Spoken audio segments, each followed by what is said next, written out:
Hi everyone, thank you for joining me for lecture today. My name is Aubrey Molln. I'll be your presenter, and today's topic is the cell cycle regulation.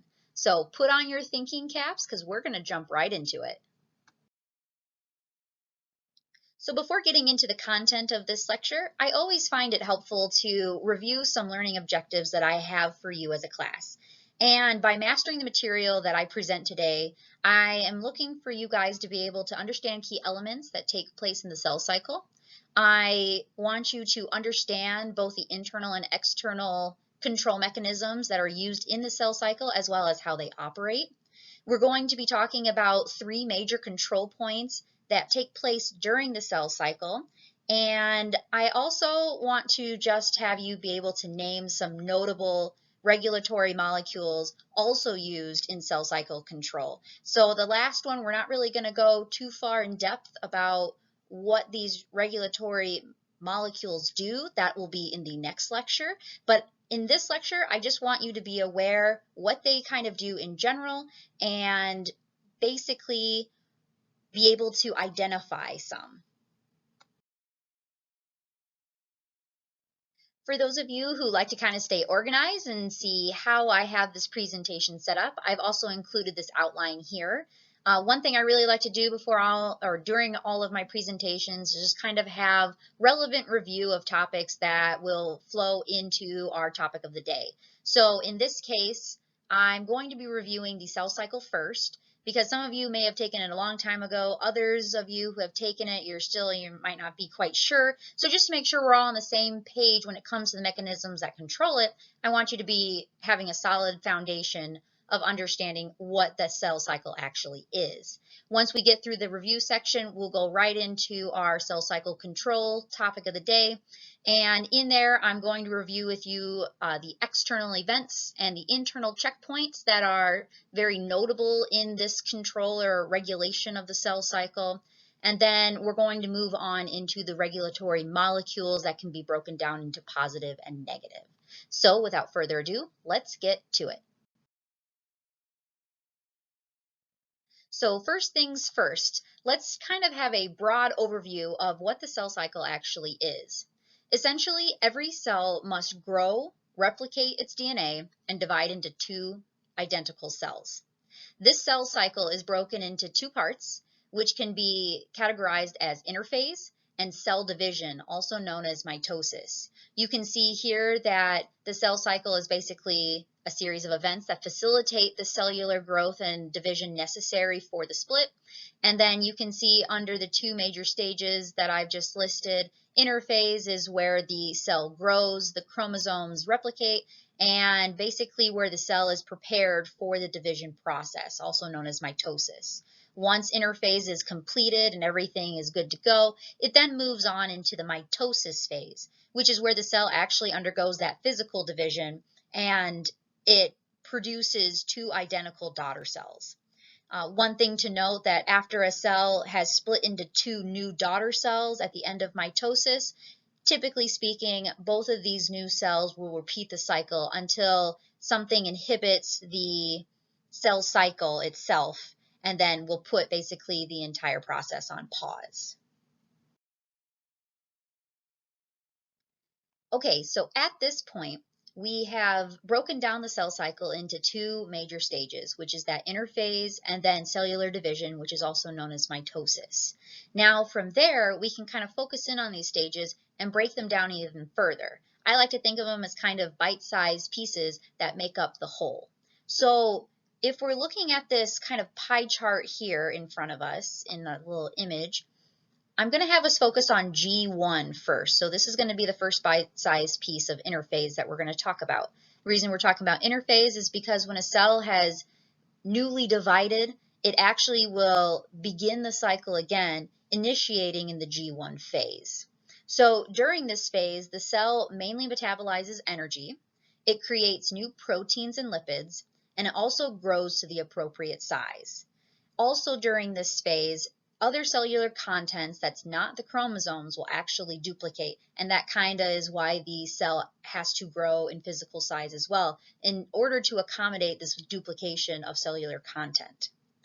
Now, if we are to move to the next phase, once it's reached an appropriate size and has amassed enough nutrients, we can then go into what is called the S phase. S stands for synthesis, so it can be referred to as either. And during this phase, all of the chromosomes that weren't duplicated in G1 are now replicated into two identical chromosomes. These are referred to as sister chromatids. So that's kind of important to remember, that distinction, chromosome and sister chromatids. That is something that we'll have to know in a little bit. So once we get done here at the S phase, then we can proceed to the G2 phase. And at this phase, the cell continuously is growing. It also replicates important organelles and cellular components in preparation for cellular division. This is also the phase that's kind of like the double check. So the synthesis phase was using DNA polymerase to copy the chromosomes. G2 is kind of that checkpoint where it goes, hey, we need to make sure that everything copied over correctly because we want to minimize or have no errors if possible.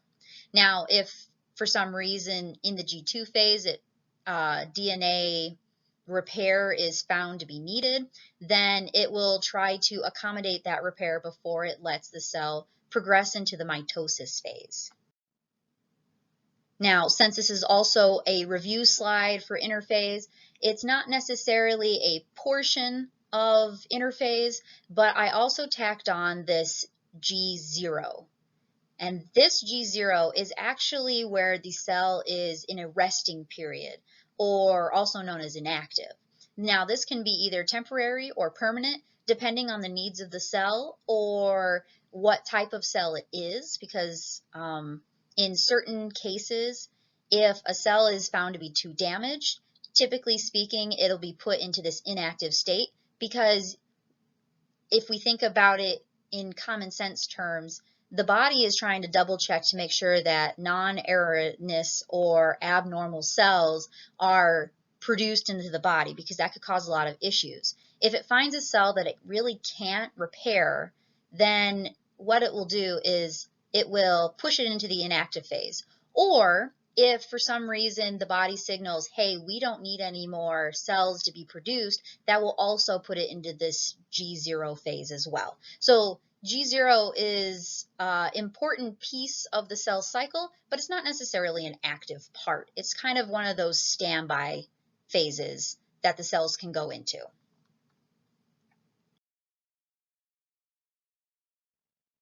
So now that we've talked about interphase, we're going to go ahead and move on into that cellular division stage, or the mitosis stage. And this can also be broken down into smaller parts. And a lot of us have grown up with learning this concept about mitosis and all of its stages from a younger age, and so this is probably some deep review for a lot of you, but I thought it would still be helpful to throw it into this presentation just as a quick little hey, here it is, do you remember this type slide. And here at the beginning is the interphase that we talked about. So in the cell cycle, we just learned that the longest time spent is in this interphase, which is that G1, S, and G2 phase. Now, once everything has been cleared and is good to go, then we can proceed into the mitosis stages, starting with prophase. Prophase, as a quick review, is where these sister chromatids that were duplicated then condense into our characteristic X chromosomes. And at the same time here, these little white things in the center are the centrioles, which are actually migrating to the poles of the cell. And then we have these little microtubules, also known as our spindle fibers, starting to extend in throughout the cell. As we move on to late prophase, those spindle fibers extend across the entire cell to connect the centrioles. And then as we move on to metaphase, these spindle fibers then help align and rearrange our chromosomes onto the equator of our cell. Once we have cleared this stage, it moves into anaphase, which is where the X chromosomes are split. And so one sister chromatid goes one way, and then the other sister chromatid goes the other way. And that basically gives a copy of the genetic information to both of the preliminary new cells. So this side's going to become a cell, this side's going to become a cell. So after anaphase, after this genetic material has been split up, then we move into the telophase. And this is where the nuclear envelope of both of the nuclei are now closed off from each other and formed to create two separate nuclei. So telophase is the nuclei splitting officially, but the outside membrane is still intact. And then finally, to finish off the stages of mitosis, then we go into what's known as cytokinesis. That's where the actual cleaving of the outer membrane for the cells is officially split, which then results in our two brand new daughter cells. And if any of you wanted to talk more in depth about this, or maybe you've seen it, you were kind of remember learning about it in past classes, but it's still kind of fuzzy and you just need some clarification, feel free to look me up after class and I would be more than happy to go over this more in depth with you. So then you have a solid foundation before we proceed on.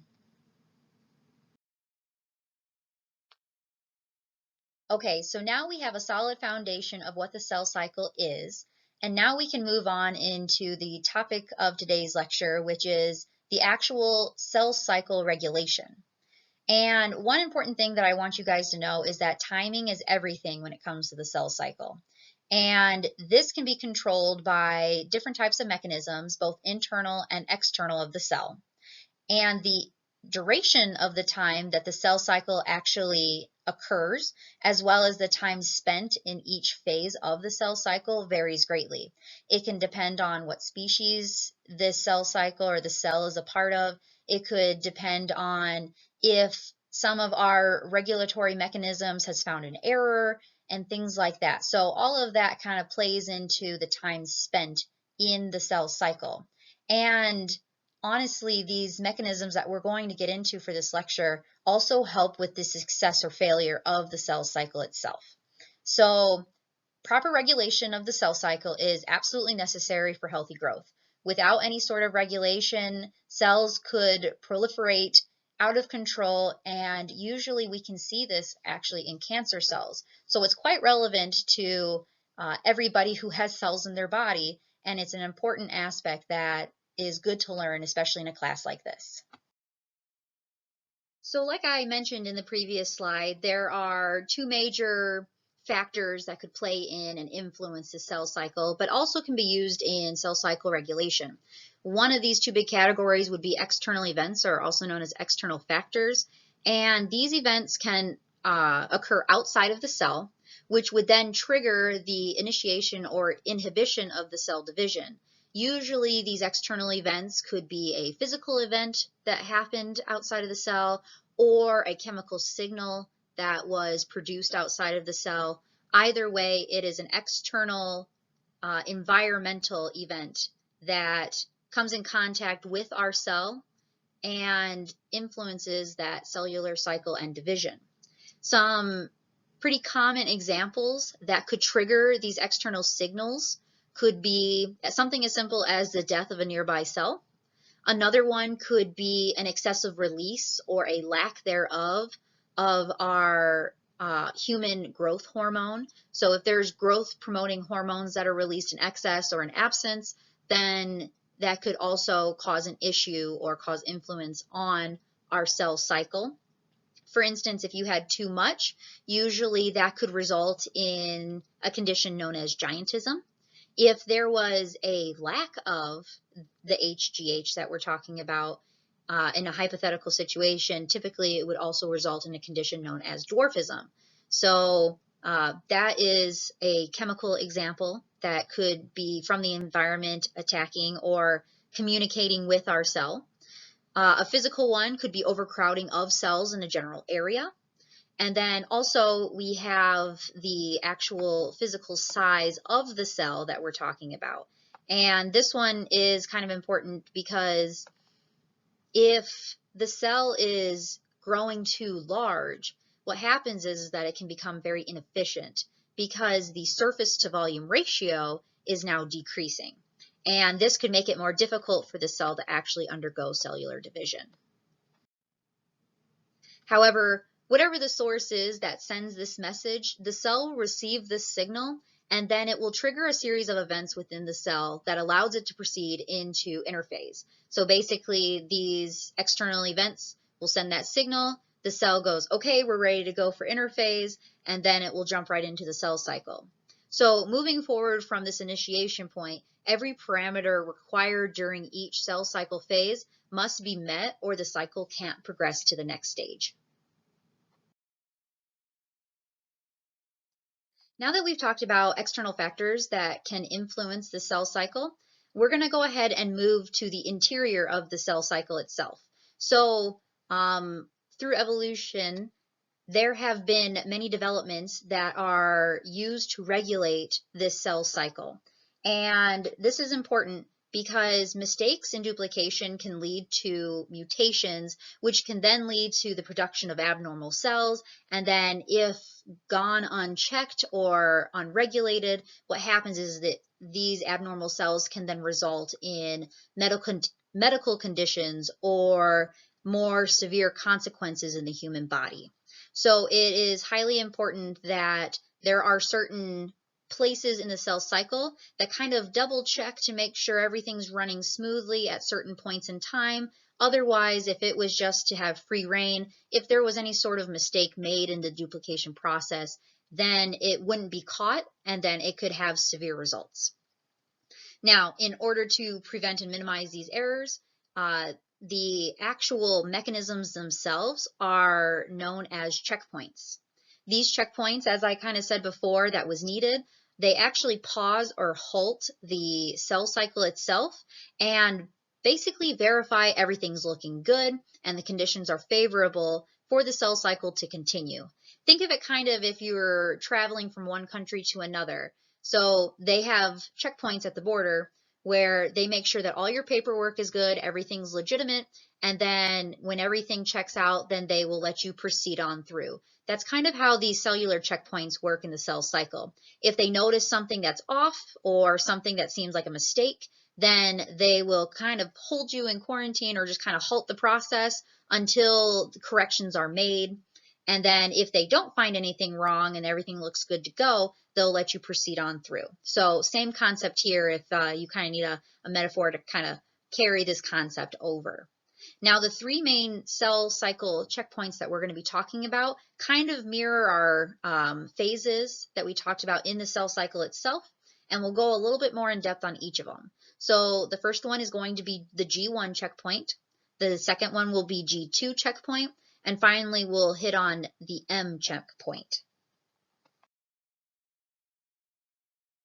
So the first one we're talking about is the G1 checkpoint, also known as the restriction point. This is highlighted over here on my diagram. I highlighted it in red for you, and you can see it's positioned right on that transitional line between G1 and the S phase of interphase. So basically, just think of it as at the very end of our G1. Basically, at this checkpoint, the conditions are being checked to make sure that they're favorable in order to allow the cell cycle to continue on through interphase and eventually onto cellular division. Specifically, it checks for if the cell size is big enough, if the reserves of nutrients and energy are enough to sustain this cell and its division. It's also checking for any DNA damage that may have occurred up to this point, and it's also looking for growth factors because a lot of cellular growth occurs at this stage. Now, you're going to see here on the PowerPoint, I've called it the past this point, the cell is committed to the division process. Basically, this checkpoint is the point of no return.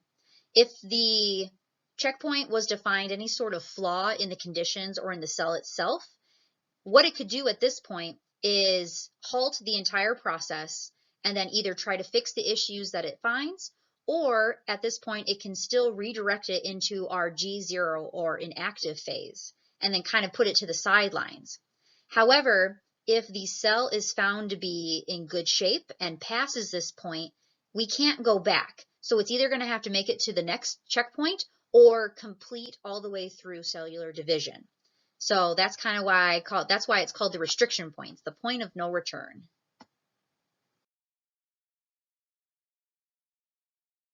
The second checkpoint that we're talking about is going to be G2, which is located up here. So as you can see, it's positioned right at the end of that G2 phase, right before we start getting into the mitotic phases. And at this point, this checkpoint is basically looking for, again, if the conditions are favorable to allow it to enter into mitosis. Specifically, it's going to check for DNA damage, just like G1 did. But in this case, this checkpoint is also looking for the completion of DNA replication. So that's the major differences there. This one's more looking for errors in the genetic code as opposed to cell size. So if this were to fail at this checkpoint, if there was a flaw that was found, then what would happen is the cell cycle would become paused, and then the cell would either try to complete any missing DNA replication, or it would try to repair any of the damaged DNA that it found. If it passes the checkpoint, basically what happens next is something called the cyclin-dependent kinases, also known as CDKs, signal for the mitotic cell division to officially begin, and then we move from this checkpoint into mitosis. So finally, we have our M checkpoint, also known as our spindle checkpoint, which is our only checkpoint located within the mitosis phase. And more specifically, it's located at the end of metaphase within mitosis. The reason it's located at the end of metaphase is because the separation of chromatids in the anaphase section of mitosis is non-reversible.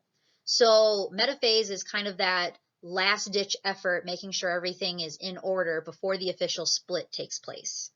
Now, at this checkpoint, some of the checks that it makes in the cell is making sure that everything is properly arranged on the metaphase plate, or that equator we talked about in our review for those sister chromatids / chromosomes. Another thing is it checks to make sure that there's proper attachment to the spindle microtubules.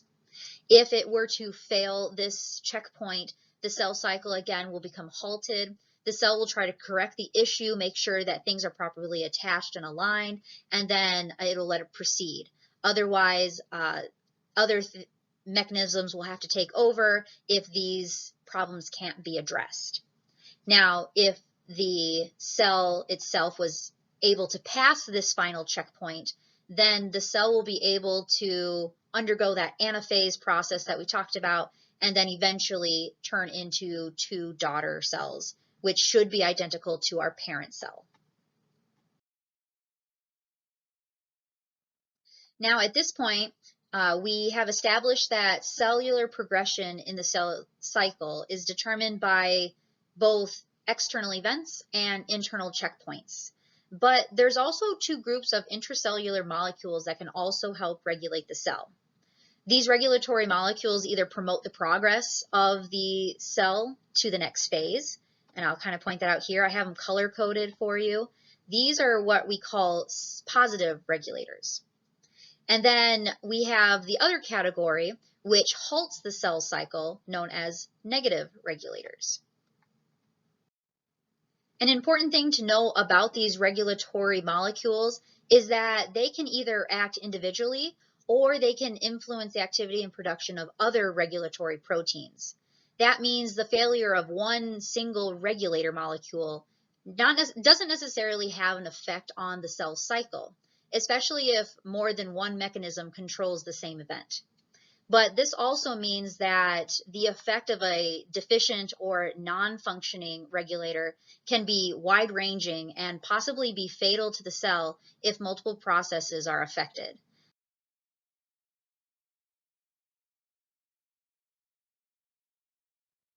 So for the first category, or our positive regulators, these are the regulators that are active molecules responsible for cell cycle progression through various internal checkpoints. So basically, these molecules help the cell cycle to go through the checkpoints, make sure everything is fit as a fiddle and able to progress. They also respond to triggers both inside and outside of the cell, and this can influence the regulatory molecule's activity. Now, if you remember from the learning objectives, I didn't necessarily need you to describe or be able to tell me in depth about groups of proteins that could be classified as positive and negative regulators. I just need you to know the basics about them. Basically, I just need you to know the names that are associated with type of regulator. In this case, there's two groups of proteins classified as positive regulators, and they are known as cyclins and cyclin-dependent kinases. And when we go into the next lecture next week, we'll talk more in depth about both. And finally, we have our second category of regulatory molecules, and these are those negative regulators. Basically, they're the active molecules that can stop the cell cycle and inhibit it from progressing. These molecules also respond to both types of internal and external influences and signals. And in this case, there are three really well understood classifications. So I can't say that these are the only three that fall under negative regulators, but these are the most well known of the negative regulators. And those would include the retinoblastoma protein, which is also referred to as RB. Then we have P standing for protein 53, and then P21. Again, I just want you guys to have a semblance and be able to say, oh, if I say, what type of regulator is P21? I want you to be like, oh, it is a negative regulator. So that's kind of what I'm wanting to get out of this lecture for you guys. And that is all I have for you today. Thank you so much, guys, for tuning in, listening to this lecture. I just wanted to make sure that I reference the sources that I used in making this presentation. This is page 1. And here you can see is page 2 of the references I used. I referenced quite a few different sources just to kind of get a well-rounded concept for the content of the presentation, and I hope you guys found it informative. Thank you guys so much for joining me in this lecture. I hope that you guys found it informative and can take something away from it. If you guys have any questions about anything that was covered in here, or even things that, weren't quite clicking, please feel free to contact me. My contact information is in the provided syllabi, and I always have my office hours. I welcome all questions, and I hope to see you guys back here next week. Until then, I hope you guys stay safe and have a beautiful day.